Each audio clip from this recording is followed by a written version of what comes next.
Hey, what's going on, guys? Welcome back to the gym. It is your guy, Belanger. Up next, keys to victory. Let's talk. KC, Baltimore, kickoff in about 6 hours. And the battle of 1 and 2s will at some point turn into 2 and 2. One team will leave this game feeling a little better about themselves, and the other will leave even more dejected. And so what do the Baltimore Ravens need to do to get a victory in KC? Well, personally, I think it's simple. I'm not going to give you the traditional 6 keys. We're going to be in and out with this conversation today. I think it's 2 keys offensively, 2 keys defensively. Let's get it. So offensively, key number 1, establish the run and control the clock.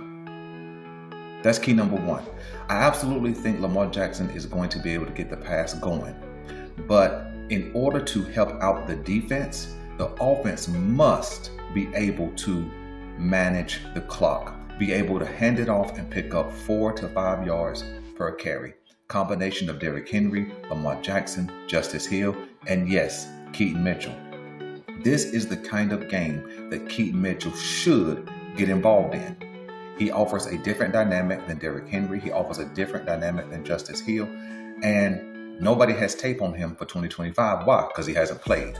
And so I think establishing the run, being able to pick up 3 to 5 yards every carry is going to be instrumental.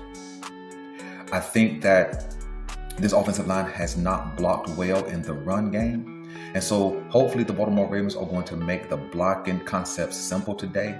Put your hands on your man and drive him. Have not heard yet if Ronnie Stanley will be playing, but I think the game plan can be the exact same. We understand offensively along the line that we're going to have to face off against Chris Jones and George Karlaftis. I think that's how you pronounce his name. Nevertheless, it doesn't mean we should not be able to establish the run. So I think that's number 1. Number 2, no turnovers. No matter how much we run the ball, no matter how successful we are in the pass, we cannot have turnovers in this game. No interceptions. We can't have any strip sack fumbles. We can't have any Derrick Henry get the ball knocked out from the blind side. None of that. Because if we turn the ball over, we put the defense back on the field in a compromising situation. I think that if the Baltimore Ravens offense can do these 2 things with a level of effectiveness and be efficient in doing it, I don't see why we're not in this game and have the potential to get out of Kansas City with a win. Let's jump to the defense side of the ball. I think on defense, our strategy must be simple as well. We haven't allowed much over the top, but in this game, the Kansas City Chiefs have 2 burners, 2 guys who can absolutely take the top off, and that's not including Marquise Hollywood Brown, right? And so I think that we need to keep everything in front of us. That's key number 1. If they catch it, make the tackle, minimize yak yards, I think that will help us handle business defensively. The Kansas City Chiefs have not shown themselves to be super explosive, so there's no reason why we should allow them to be super explosive against us, right? So I think that's number 1. Number 2, manage the run game. I'm not saying shut down the run game. When you're missing 2/3, possibly 3/3 of your interior defensive line, so everybody that's going to be playing today may be a backup, I don't think that you can expect that we just shut down the run, but managing it. Kansas City is not a big-time run team. At least they haven't been up until this point. And if we let them, between Patrick Mahomes and I can't think of the running back's name, and Kareem Hunt, if they are able to go 150 plus yards on us, it's going to be a blowout scenario. Because there will be no way to stop this offense. If they can run it and throw it, we have no hope. And so managing the run game and keep everything in front.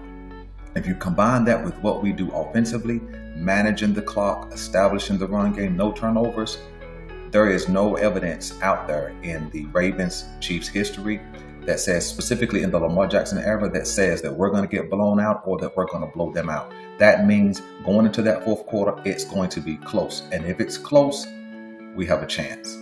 So that's what I think. Let me give you one bonus.